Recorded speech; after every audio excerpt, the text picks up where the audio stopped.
Hello everyone, I'm Bruffy1322 and welcome to my review of this, the Elgato Stream Deck. So, full disclosure, Elgato sent me this, but I'm not partnered with them, I'm not getting paid to do this review, anything like that. I've basically been sent this as a review copy and yeah, I wanted to do a review about it because Elgato is a company that I have literally used to build up this YouTube channel. Everything that I've done in terms of gameplay, if every video that you see that includes gameplay, which is 99% of the videos on my channel, that gameplay has been captured from a product from Elgato's range. Now Elgato are best known for creating video capture devices. They started with the Game Capture HD, which was actually what I had. I actually got a different capture card for my very first video and I didn't like it at all. It just didn't work, it was terrible, so I thought, alright, well, let's try this Elgato instead. And ever since then, I've been using their products. I had the Game Capture HD, which is an external capture card, the original one. Then the HD 60, which is the same sort of thing, but you can record in 60 FPS. And now I have the HD 60 Pro, which is an internal capture card, goes directly into the PC. So, I've always recommended their products. I would always highly recommend. I recommend them as a company, to be honest. They're very forward thinking and they really do try their hardest to put out good quality products for this whole space, YouTubers and streamers, things like that. So I've always been a fan of Elgato, and like I said, I've always used their product, and they're the products that I use now.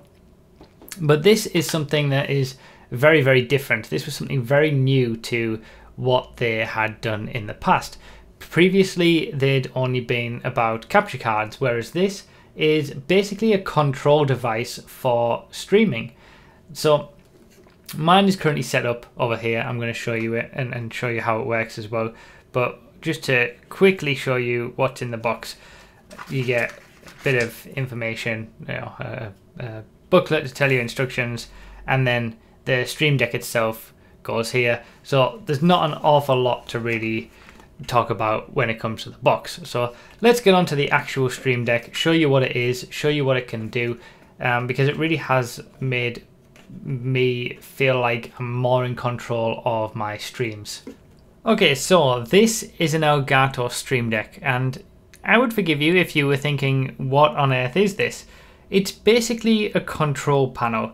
Now, the way that I've got it set up with my Bruffy, intro logo thing on the front there, that is my own personal thing. You can basically set any of these keys to do anything that you want. You can set them to have any logo that you want, any icon that you want, and I use it as basically a control panel for my streams. So I'm going to zoom in a little bit so you can see things a little bit more clearly. Now, if I tap this one in the top left, that takes me to another control panel, and these are all functions regarding my stream. So when I'm streaming, viewer numbers will come up here. I will play an ad for the stream if I press that one. I never actually use that, I might actually take it away. I'll be able to put Bruffy oranges in the chat if somebody subscribes. Those who frequent my streams will know what all this means. The Bruffy love emote I can also spam by pressing this one. So I don't need to go onto my browser on my desktop and type in the chat and spam whatever I want to do. All I have to do is press one of these buttons and it will do it. These are all different transitions and different scenes in OBS, which is what I use to stream. I'm going to showcase how it works very shortly. And the same here, mic and PC sound. I can, at the touch of a button, mute myself by pressing that button. And then you can basically set any of these to have these folders. So then there's lots of different things, or you can set them to do individual tasks. So for example, when I want to start streaming, all I have to do is press these 5 buttons at the bottom and that will open up all the programs that I use to stream. Now, the way that this all works is that you plug it into the computer and you set it up using this. So this is the program that controls the Stream Deck. You can, if I click here in the top left, you'll see what we've just seen on the Stream Deck itself. And this is all instant, which is something that really impressed me. If I change this to something else, I wanted to switch to something completely different, I can do that here and it will instantly go to the Stream Deck and it will be switched. So you can set any of these to do what you want. Obviously, like I said, this is my own personal setup. I created, I split up my intro screen into 15 different squares so I could have it display on the front page of my Stream Deck like this. And you can set up any of these squares to do anything that you want. I haven't really set it up as much as what I could. But say, for example, this middle one, this takes me straight to my YouTube dashboard. And that's how I've set it up. You just website, you can change the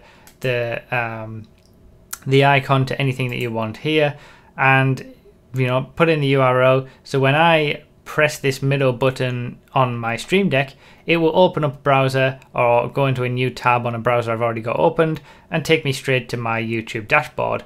Same with all this kind of stuff. This is a folder, so I change the icon of the folder to be this, and then I can set any of these to be anything that I want. I could change the icons for all of these as well to make them more recognizable. Like I said, I still probably should do a little bit more setup with it.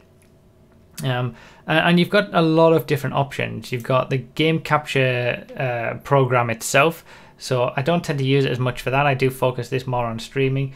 But if you do have another Elgato product and you use the game capture program for capturing console gameplay, you can set up the Stream Deck to do various different things using that. I don't even know what Tippy Stream is, to be honest, but there you go. OBS is the main thing. They've also just added XSplit support as well. So you can change audios, you can change scenes, you can change sources, you can turn sources on and off. That's what I do when I'm streaming the MCEC.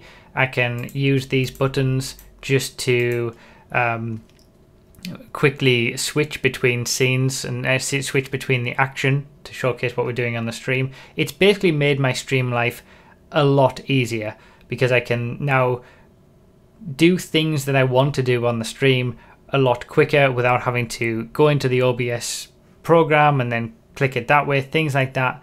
It's just a lot easier to do everything that I want to do with a stream. Obviously, there's Twitch specific ones as well, all sorts of different things that you can do. And there's hotkeys. You can set up hotkeys for anything. I know somebody contacted me and said they'd set up their Stream Deck to do various different things in GTA. So opening up the phone and selecting weapons, all this kind of stuff, just at the touch of a button via the Stream Deck. So even from a simple perspective of playing various different videos and music and skipping tracks, things like that, just it can do anything. You really can set it up to do anything. So I'm going to quickly show you how it works when I want to start up a stream.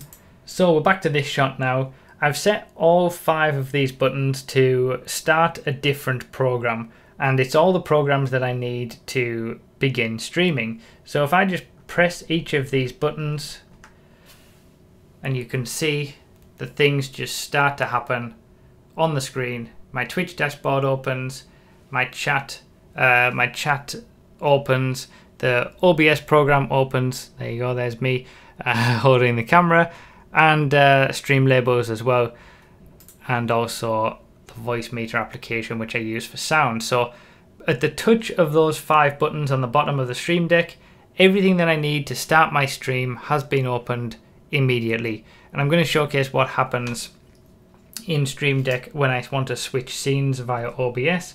So obviously, like I said, I can mute myself using this, and you'll be able to see, if I just zoom in a little bit, that it actually changes. It goes dull when you're muted. So there you go, the mic is muted, it dulls down, and then it brightens up again when the mic is not muted. That's obviously in OBS, but currently we're on the console. As you can see, that's highlighted. The others are muted and not on, sorry. So I'm on the console. This is, say I'm playing GTA and I want to switch to the transition screen, all I have to do is press this and it will do it, and there you go, it's changed. You didn't see that in OBS, but I'm going to show you that now. So if we go back to the console, and then you see in OBS, I'm not actually touching anything on the screen. I just press it on the Stream Deck, and there we go, we switch. And then if I want to start the intro for the stream, I just press it again on the Stream Deck, and I can switch between all kinds of different things, muting myself and everything at the touch of a button with the Stream Deck. I'll also showcase the Bruffy Oranges, and there you go, in the chat on Twitch. I do the Bruffy Love emote. Can I get both of this in? I don't think I can, so I'll press it, and there you go, it's popped up. So who is the Stream Deck for? Well, it is an expensive piece of kit, to be honest. It's about £150, I believe, and that's expensive. That is not something that you can just go out and buy for the fun of it, I think. It's more obviously focused towards streamers, and maybe full-time streamers, or streamers who invest a lot into their streams and have the ability to spend £150 to improve it that little bit more. It's not going to make a bad stream a good stream. It just makes a good stream a little bit better, or a little bit easier to manage for the person behind the camera. Now, yes, it can also be used to do other things, like setting hotkeys for various things, and being able to record at the touch of a button if you're using other Elgato products. So it all depends on how much use you would get out of it, and you have to think about that carefully, because like I said, it is an expensive piece of equipment, but for what you can do with it, it's a very, very good price. There's things like this I would have expected would set you back a lot more than the price that it is. So for the money that you pay, you do get a good piece of equipment that is going to, that is worth, in my eyes, is worth more than what you pay for it. But it is tailoring itself to a very specific set of people, and if you're not going to be getting the use out of it, then it really isn't that worth it. Like I said, you can set it up to do various things. You can set up hotkeys to do all sorts of things when it comes to even just, in a video game, for example, you set up hotkeys to make it easier. So if you're a heavy gamer on PC and you want to be able to do that sort of thing, or I've just thought of this off the top of my head right now, in racing sims, I've just thought about this, that you sometimes see people who have these big setups with a racing wheel, and then they've got this little control panel of various different things and might display various things, and they can set it to hotkey different settings and things like that. This could very well work for that as well. You've got your wheel set up, and then you have the Stream Deck to your side to do various different things in racing games when you're coming into the pits, and all sorts of different settings you can do in these racing simulators. So it does have purpose outside of just streaming as well, but you've just got to make sure that if you are going to get one of these, you have to get the use out of it, because it is an expensive piece of equipment. Having said that, I find it invaluable now that I have one, now that I use it with my streams. It's fantastic for me, just being able to have more control and easier control over what I display on my streams. It kind of just, it makes me have something less to think about. And when you're doing a stream to hundreds of people, and you've got all 3 different screens on your PC, you're focusing on the game, you're focusing on the chat, you're focusing on donations and subscriptions, having the OBS stuff where you can switch scenes just be right in front of you at the touch of a button, it makes a big difference, because that's just one less thing that you have to think about in addition to all the other stuff. So yeah, if you are a streamer, I do recommend it. If it's something that you're always changing scenes and you can get some use out of it, you can set it up to do so many different things. If you're a heavy gamer, definitely recommend it for hotkeys in games if you're going to use that sort of thing. And yeah, it's a very, very good piece of equipment, as you would come to expect, and as I've come to expect from Elgato in general. I recommend that company and their product for a variety of different things, and the capture cards I've been using them since creating this channel. So I'll leave the links in the description to the Stream Deck and the capture cards as well, in case anybody's interested in looking at those. But yeah, just very, very good products, and I want to thank them for obviously sending me one of these Stream Decks to have a look at. So yeah, that's pretty much it. That is my review of the Elgato Stream Deck. Hopefully I've covered everything. If you do have any questions, feel free to leave a comment, and I'll try to get to them as best I can. But thank you all so much for watching. I really, really do appreciate it. I hope this has been helpful, and I'll see you next time.